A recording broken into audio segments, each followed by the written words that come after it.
가끔 연락 오는 분들은 목사님 설교가 참 진솔하고 의미가 깊다라고 가끔 연락 옵니다.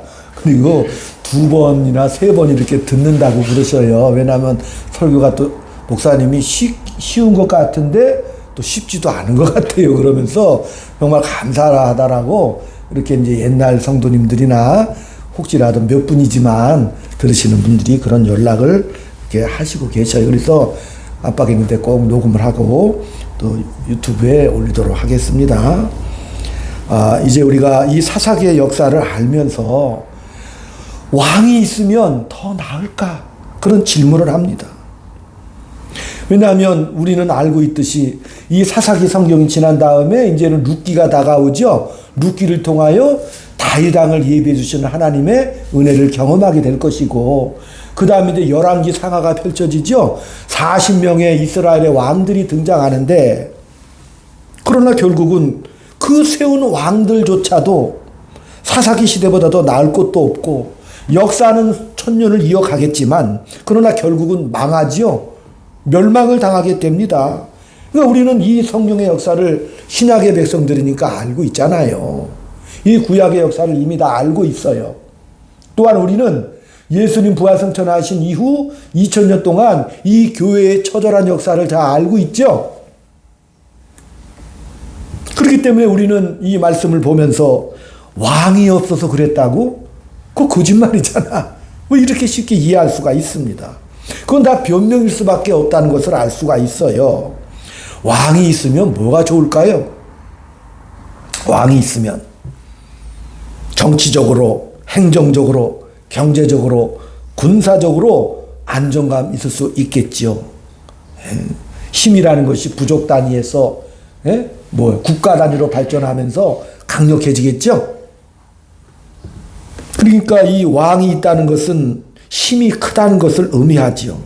그러나 그 모든 이 시대적으로 왕정제도, 왕, 국가 권력들도 어떻게 해요?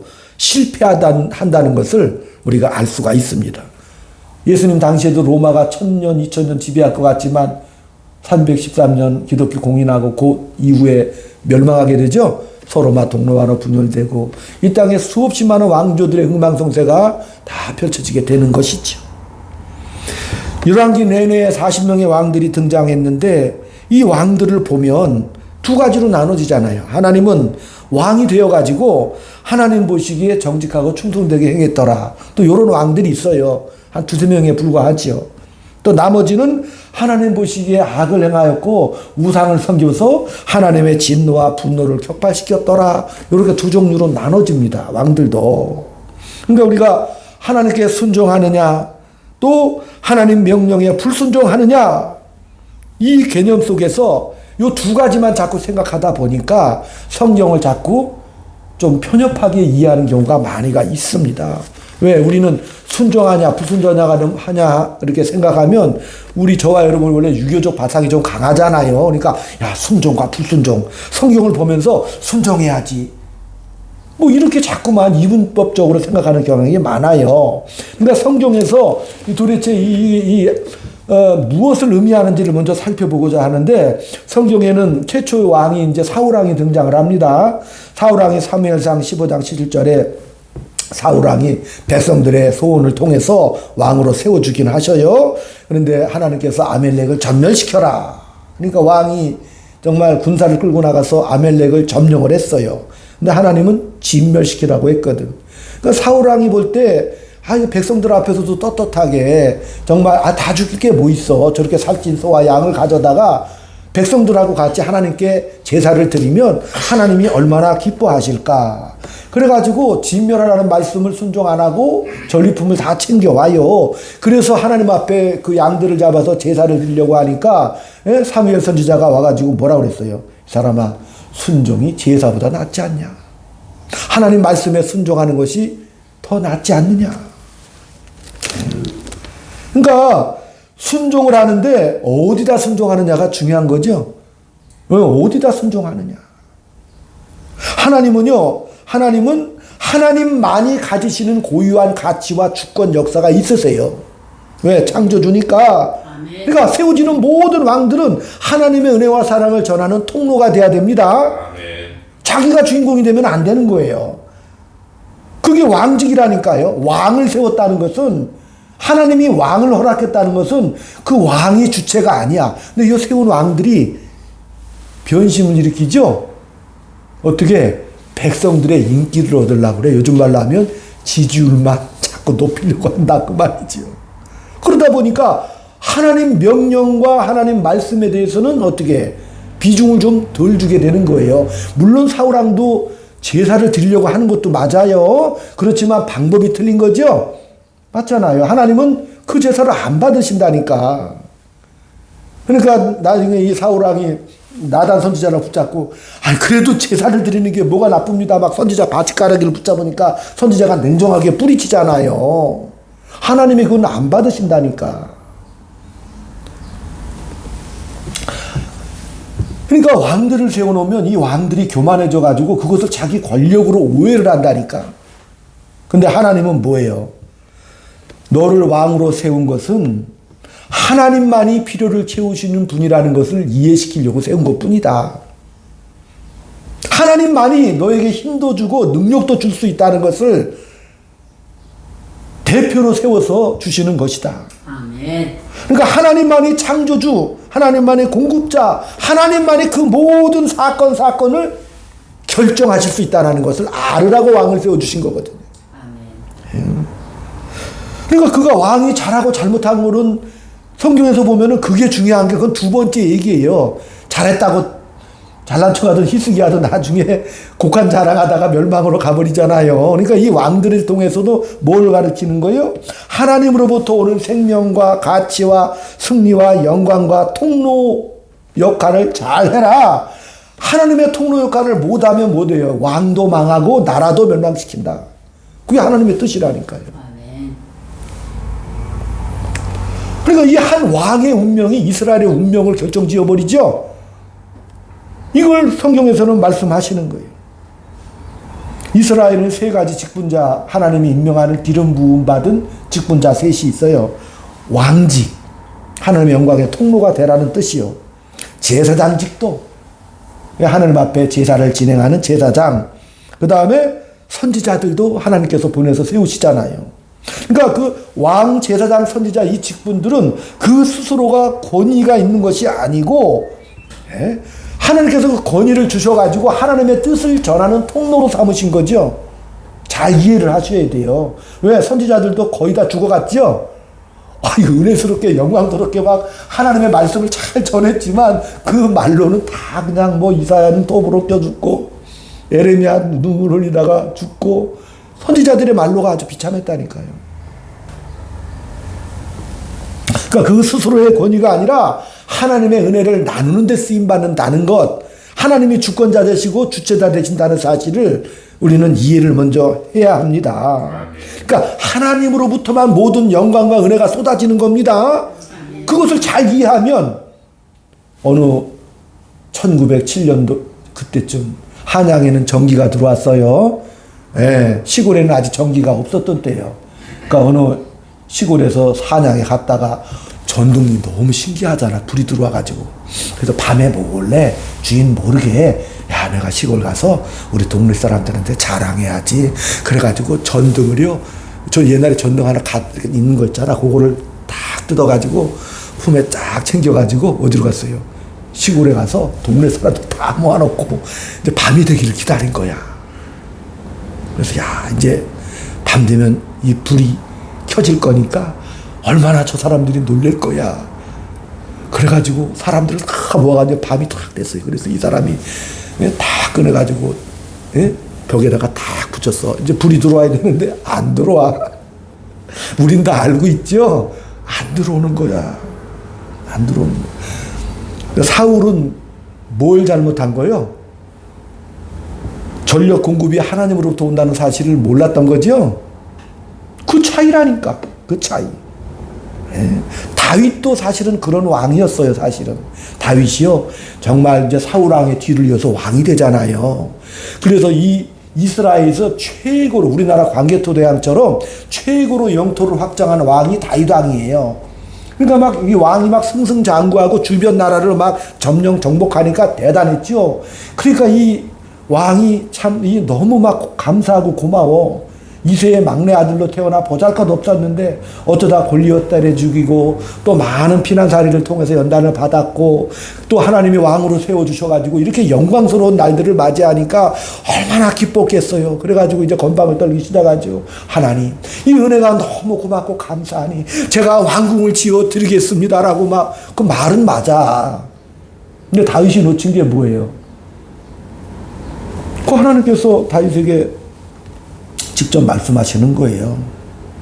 사무엘 하 7장에 보면은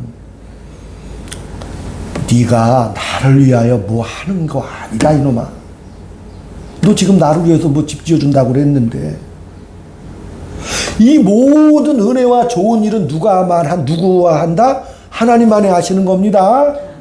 이 모든 은혜의 원천은 하나님이야. 근데 인간 편에서 하나님의 뭐 집을 지어드리고 뭘 하고 하는 그 모든 것들은 하나님께서 원치 않는다니까. 나만이 하는 거야. 복 주시는 것도 하나님이 여러분을 복 주시는 거죠. 그거 잘 알아야 돼요. 우리가 막 헌금을 막 억만금을 해서 하나님 기쁘게 들어줘 복 받는다 그러면 하나님 앞에 더 터져. 복은 하나님이 주시는 거죠. 하나님은 그 중심에 그것을 잘 보고 계신다니까요. 그러니까 하나님이 제일 싫어하는 거는 이스라엘 역사 내내 보상을 바라면 싫어한다니까. 보상을. 내가 너를 축복하는 거야. 그러니까 이 다윗이 알아들어.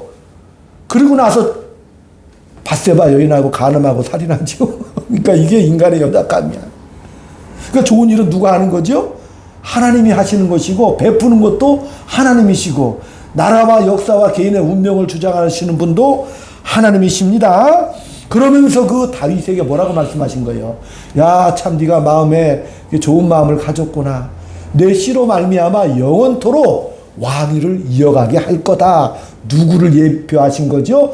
예수님이 이 땅에 오실 것을 예표하셨는데 특별히 뭐예요? 다윗아, 네 씨로 말미암아 그 영광의 날들, 영광의 나라 오게 할 거다라고 그렇게 말씀을 하셨다는 사실입니다.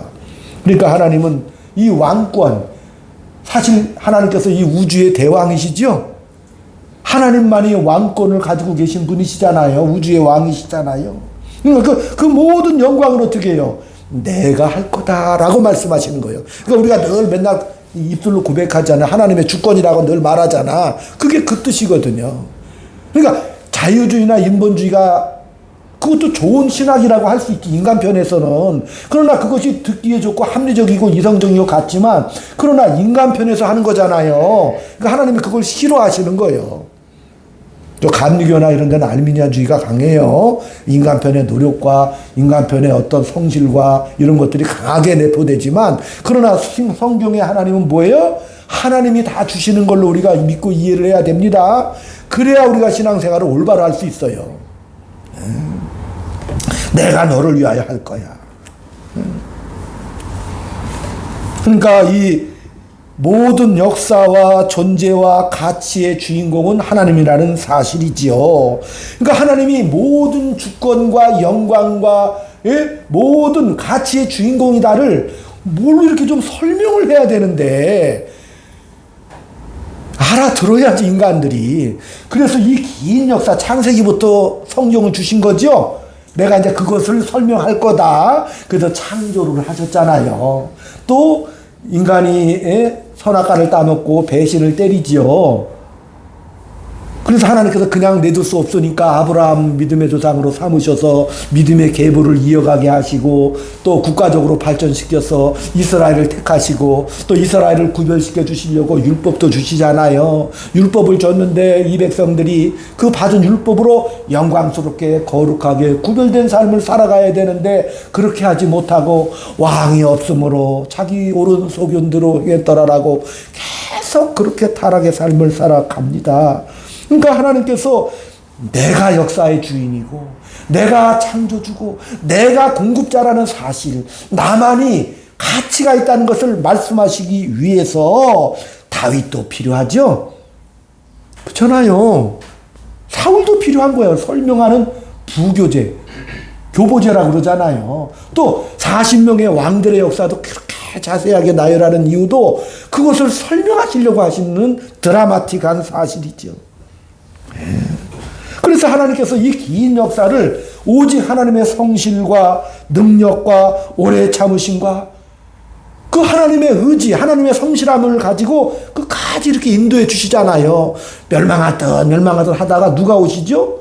바로 본인, 삼위일체 하나님 성자 예수 그리스도께서 이 땅에 오시죠? 오시잖아요. 그게 하나님의 일하심의 방법이라니까요.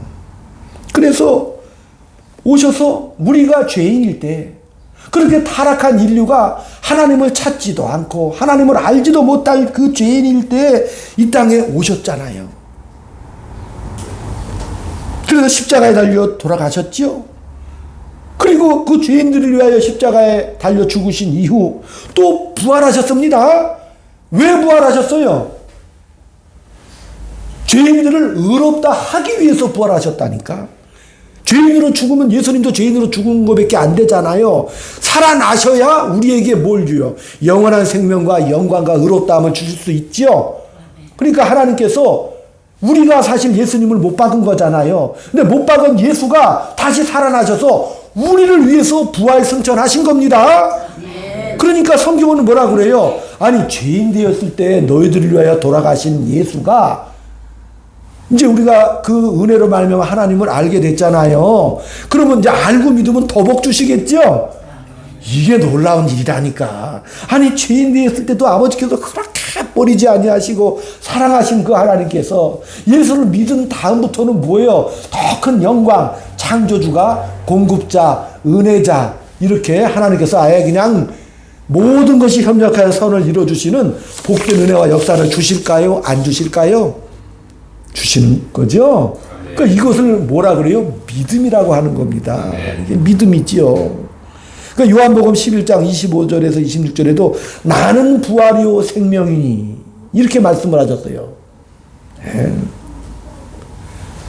죽어서 믿는 자는 살겠고 살아서 믿는 자는 영원히 살리라. 권사님 늘 말씀드리지만 밤에 이렇게 우리가 잠자잖아요.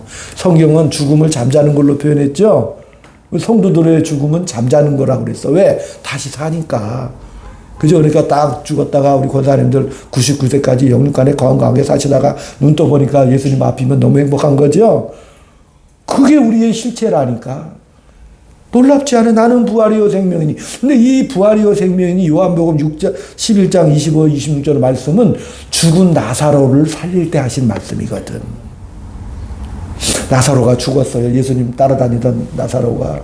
그러니까 그 언니 마르다가 정말 예수님 빨리 모셔서 나사로를 살렸으면 좋은데 하필이면 예수님이 출타 중에 나사로가 죽어버렸거든. 너무 안타깝잖아. 근데 오라비 죽었는데 마르다가 정말 안타까운데 예수님이 이제 오셨어요. 그러니까 예수님 죄송합니다. 예수님 붙잡고 어떻게 했어요? 예수님이 여기 계셨으면 살아날 건데 안 죽었을 텐데 병을 하도 고치시니까. 그죠? 예. 너네 나사로도 그냥 살리실 건데 이렇게 죽어버렸잖아요. 그러니까 우리 예수님께서 뭐라 했어요? 나는 부활이요 생명이니. 이렇게 말씀하신 거예요. 예. 죽어서 믿는 자는 다시 살아날 것이고 살아서 믿는 자는 영원히 죽지 아니하리라. 이렇게 말씀하신 거니까 마르다가 눈이 동그래졌죠? 이게 무슨 말씀이지? 예수님께서 너는 이것을 믿느냐? 그러니까 마르다 입장에서는 마르다가 유대인이잖아요. 그러니까 유대인들은 부활 사상을 전통적으로 가지고 있습니다. 그러니까 그치요 예수님. 나중에 내세에서 종말에서 이렇게 부활할 것을 나는 믿습니다. 근데 예수님의 질문은 그게 아니에요. 내가 지금 믿느냐? 나는 부활이요 생명이니. 믿느냐 이렇게 말씀하신 거지. 나를 믿는 자는 죽어도 살겠고. 이 말씀을 너 지금 믿느냐? 그 질문 속에 마르다는 믿는다니까요. 그건 나중에 믿는다니까요. 당연히 우리가 죽어서 내세에 어떻게 해요? 부활 소망이 있겠지요. 부활 생명을 얻겠지요라고 그렇게 생각을 한다니까요. 그러나 지금 살려줄 줄은 믿지 않는다니까. 예수님은 어떻게 해요? 나사로야 일어나라 이렇게 말씀하시는 거죠. 나오라고 말씀하시는 나사로가 그냥 아이고 붕대 풀고 그냥 잠잔 것처럼 있다가 깨어나가지고 나왔다니까. 다들 기절할 일이죠. 그 말씀을 하신 거는 지금 내가 믿느냐라는 거예요. 지금 믿느냐.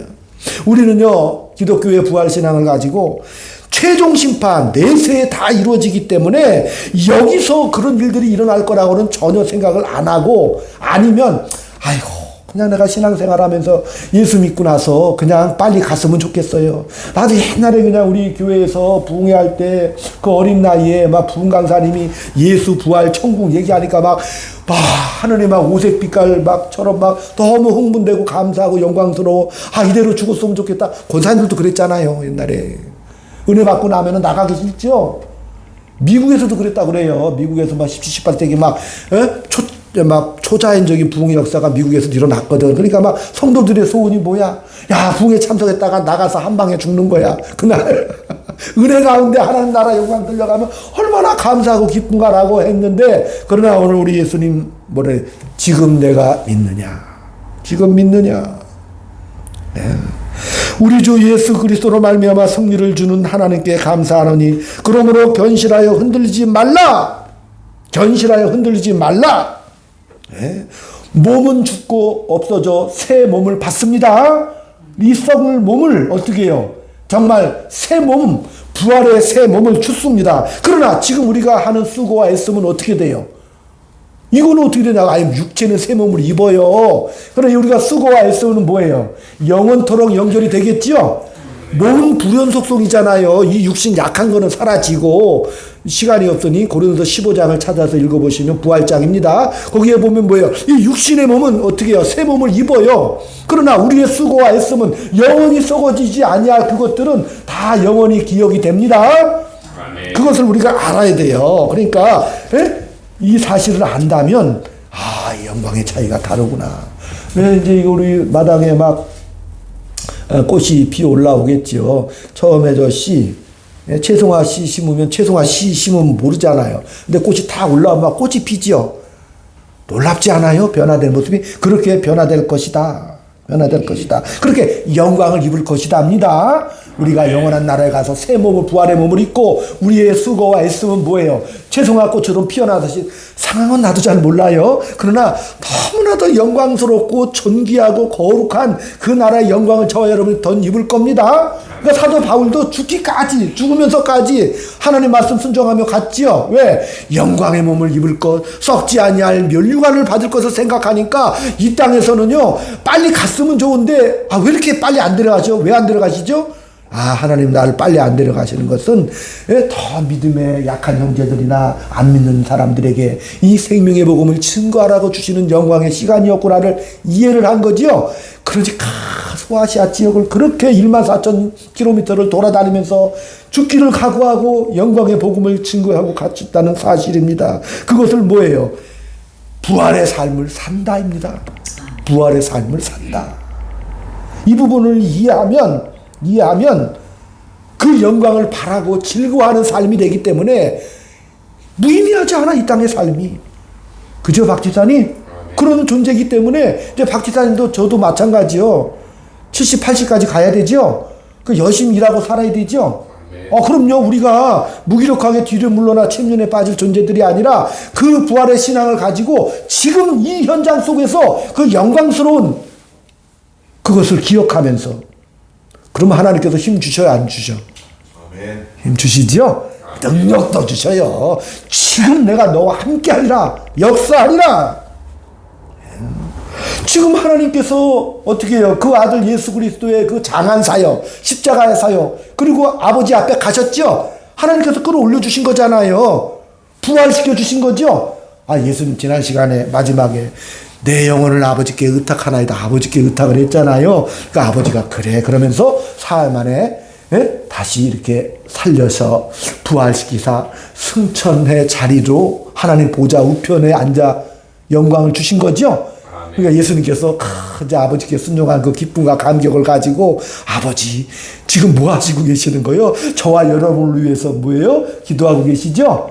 우리 자녀들이 하나님의 자녀로서 그 예수님의 그 사랑과 실행과 아버지의 순종의 그 결과 영광의 대속의 죽음의 결과로 우리가 나음을 입었고 이제 저와 여러분도 부활의 천일만 되신 예수 그리스도를 우리가 따라가며 저와 여러분도 인간도 부활의 몸을 입고 하나님 보좌 우편에 갈 수 있구나 나도 영광의 그 나라 갈 때까지 그 새 몸을 입고 할 때까지 이 땅에 수고하였음이 이게 영광의 시간이고 영광의 기회구나 이렇게 믿음으로 가면 승리한 삶을 살 줄로 믿습니다. 네. 때로는 우리가 연약하고 때로는 자빠지고 혹해질 때가 많잖아요. 불순종할 때도 있는 것 같고 세상에 우리가 믿음으로 살다 보면 뭐 좋은 일만 있나요? 사업하다가 실패한 사람이 1만 2천 명이 넘죠. 이 땅을 살면서 잘 나가다가 여러 가지 슬픔과 아픔을 당한 사람들이 또 얼마나 많이 있겠습니까? 네. 그런 눈물과 아픔과 고통의 그 삶, 인생의 파노라가 펼쳐지는 것인데 그 파노라마가 성경의 창세기부터 계시록까지 그 눈물과 아픔의 역사가 계속 지어지고 있잖아요. 근데 이 모든 것을 허락하시는 이유가 뭐예요? 내가 아버지다. 내가 너를 지키고 보호하고 있다는 거. 너 눈물, 너 지금 안 되는 것 같지? 자빠진 것 같지? 그것도 내가 너를 쓰기 위한 하나님의 역사죠? 아멘. 그걸 이해를 해야 된다니까. 왜 고난과 아픔과 비극 같은 눈물? 믿는 사람이 사업하면 다 잘 돼야 되잖아요. 아멘. 권사님도 주식 투자하면 막 몇 번 뛰어야 되지. 근데 왜 막 꼬꾸라지고 망가지는 경우가 더 많아? 왜 그럴까요? 그 모든 눈물과 아픔 속에서 아버지 하나님께서는 그 지경을 산 울타리로 치고 보호하시는 거죠. 욥기도 그렇잖아요. 욥도 막 너무 막 하나님 앞에 예배 잘 드리고 동방의 제일 부자로 살아가니까 사단이 시샘을 하지요. 하나님이 산 울타리를 쳐서 보호해 주시니까 그러는 거 아닙니까? 그래 한번 걷어봐라. 걷었더니 하나님이 나중에 따따블로 더 복 주시죠. 그게 하나님의 역사라니까. 그러니까 우리가 이 부활신앙이라는 것을 어떻게 지금 믿으시기 바랍니다. 예, 그래서 사실 우리가 예수 믿고 난 이후에도 우리의 컨텍스트는 변하지 않아요. 그죠? 갑자기 무슨 뭐 상황이 변해? 환경이 변해? 이런 일은 안 일어나죠? 그러나 하나님께서는 뭐예요? 그 속에서 새 생명으로 어떻게 해요? 저와 여러분을 꽉 묶어주셔요. 그래서 아버지 하나님과 연결을 시켜주셨다 그 말이에요. 그러니까 환경은 변하지 않았을지라도 아버지와 그 공급자, 은혜의 중심자, 우주의 왕이신 하나님과 연결을 시켜주셨기 때문에 이제는 뭐예요? 하나님께서 우리를 뭐예요? 새 언약의 백성들로 하나님의 자녀로서 붙잡고 인도해 주신다는 사실이죠. 그렇기 때문에 믿는다는 것은 놀라운 일이라니까요. 놀라운 일이에요. 우리가 사는 모습이 만족스럽지 않을지라도 이해할 수 없는 환경이 계속 펼쳐진다 할지라도 그러나 우리 예수님께서 우리 죄를 위하여 죽으셨고 이제 다시 부활 승천하셨다는 사실 살아나심으로 말미암아 첫 열매가 되셨다는 이 사실 속에서 우리는 뭐예요? 믿음으로 가는 삶을 살아야 한다는 것입니다. 그렇기 때문에 믿음으로 살아갈 때 우리가 때로는 어둠 속을 지나갈지라도 그러나 우리 믿음의 사람들은 어둠 속을 지나갈 때 우리가 뭐라 그랬어요? 빛이라고 했죠? 그러니까 어둠 속에 있으면 더 우리는 더 활발하게 빛나는 거죠? 상황이 어려우면 어려울수록 빛을 발할 기회죠? 되게 정직하라 할 때는 정직하지 못할 환경이 더 많죠? 거짓말 치면 내가 편안히 살 수도 있는데 정직하라고 하셨잖아요. 그러면 그렇지 않은 상황이잖아. 빛을 발하라 할 때는 빛이 없으니까 발하라고 하시는 거죠. 그것을 우리가 잘 이해를 해야 돼요. 순종한다는 것도 어려울 때 하나님이 요구하시는 거죠. 그렇잖아요. 순종하지 못할 상황이 오니까 그때 하나님 앞에 순종하는 거죠. 그러니까 우리가 하나님 앞에 믿는 자들로서 정말 그 인생을 살다 보면 공격수로 저와 여러분이 나섰는데 세상에서는 강력한 수비수들이 존재하는 거잖아요. 내가 겸손하고 싶은데 이상하게 나를 넘어뜨리는 수비수들이 또 나타나죠. 그죠? 장사할 때도 아니 나는 행복한 마음으로 선한 마음을 가지고 하는데 나를 넘어뜨리는 자들이 계속 나타나잖아요.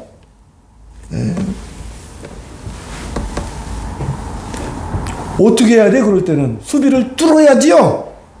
그렇게 나가는 거예요. 뚫어야 돼요.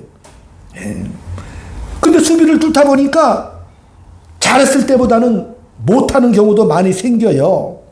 그러나 하나님은 내가 수비를 뚫으려고 애쓰는 순간들 있잖아요. 그러다 보면 뭐 손해볼 수도 있고 또 바보 취급받을 수도 있겠지요. 왜? 정직으로 뚫으려니 이거 되겠어요? 순종으로 뚫으려니 되겠어요? 그러나 하나님은 뭐예요? 못하는 것을 역전을 시켜 주십니다. 우리가 애를 쓰고 정말 사람들이 볼 때는 넘어지는 것 같고 못하는 것 같은 그 순간까지도 하나님은 박수를 쳐주시죠. 그래 너 잘하고 있어. 아이고 이놈이 커가지고 겸손도 할 줄 아네. 상황도 안 되는 깜도 안 되는 상황인데 이렇게 또 순종도 할 줄 아네. 아버지께서 기뻐 받으시는 거예요. 잘하는 것보다 더 못하는 것, 그러나 하나님 말씀에 순종하며 믿음으로 살아가려고 발버둥치는 그 모습을 보시고 어떻게 하는 거예요? 그 모든 것을 붙잡아서 더 넓게 하시는 거죠. 우리를 더 깊게 하시는 겁니다. 그래서 하나님의 영광의 삶을 하나님께서 풍성하게 살아갈 수 있도록 은혜를 공급해 주신다는 사실이고, 로마서 6장 8절에도 하나님의 영광을 바라고 즐거워하는 하나님의 놀라운 사랑의 백성들로 풍성한 삶을 살도록 인도해 주신다는 사실입니다. 그러므로 내가 살아가는 이 실패의 현장, 그 어려움 속에서도 우리는 혼자가 아니라는 사실, 하나님께서 영광과 명예를 입히시려는 아름다운 의도와 목적이 있다는 사실, 그러므로 뭐예요? 멋있게 사시기 바랍니다. 이 한 주간 동안 멋있게 사시기 바랍니다. 저도 거울 보면서 늘 그런 착각을 해요. 하나님, 제가 참 잘났습니다. 늘 이렇게 자랑하고 살아요. 왜? 하나님이 함께 하시기 때문에. 나보다 잘난 사람 물론 더 많겠지 당연히. 그러나 나는 하나님의 걸작품이니까 잘생겼네요. 제가 감사해요 아버지. 물질도 마찬가지예요. 거지같이 없을지라도 어떻게 하나님 너무 풍성합니다. 물 틀면 따뜻한 물이 나오고 세계 3%의 부자가 바로 저네요. 아멘? 감사하잖아요. 그게 영광과 명예의 삶이죠. 그런 삶을 마음껏 부활의 신앙을 가지고 살맛이 나는 하나님이 복 주시는구나. 결국은 하나님이 다 채워주시는구나. 내가 이 환경을 어떻게 주저앉아서 있는 것이 아니라 지금 일어나라 말씀하신 그 사실을 믿고 뚫고 나가는 것이 아버지의 뜻이었다는 사실, 한 주간 동안 아름답게 경험하는 시간 되시기를 주의 이름으로 축원드립니다. 165장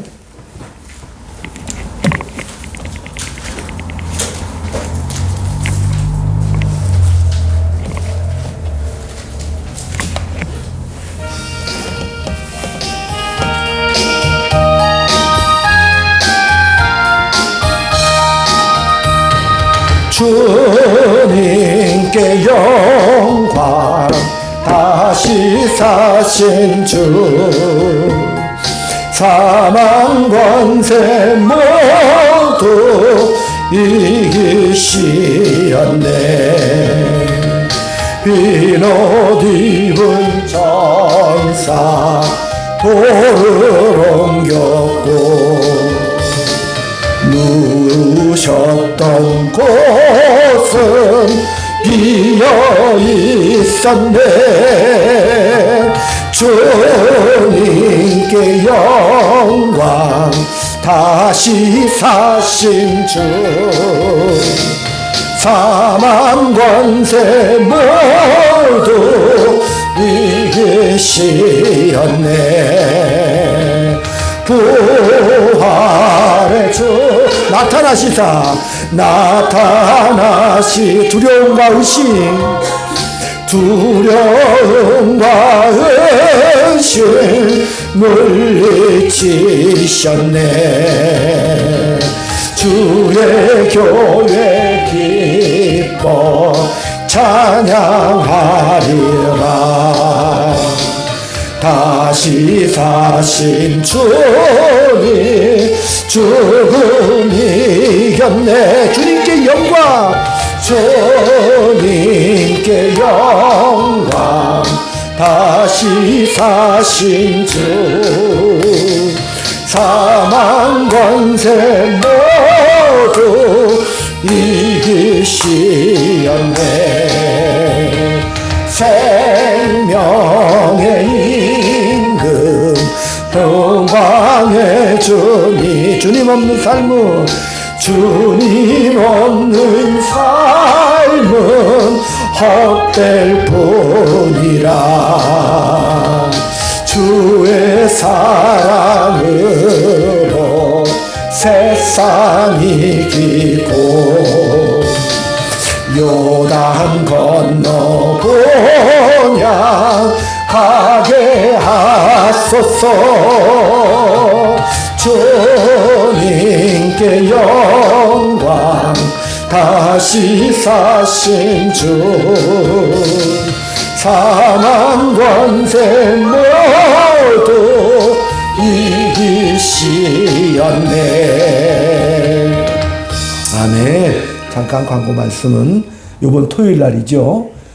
인천 계산교회 이발 미용 봉사팀 10대분이 와서 요 마을회관에서 대기하고 교회에서 이발대를 설치해서 한 30-40명 정도 인원을 받아봤더니 막 차고 넘쳐. 동네 할아버지 할머니 다 알고 계셔가지고, 그래서 이제 그 전도할 수 있는 그런 기회예요.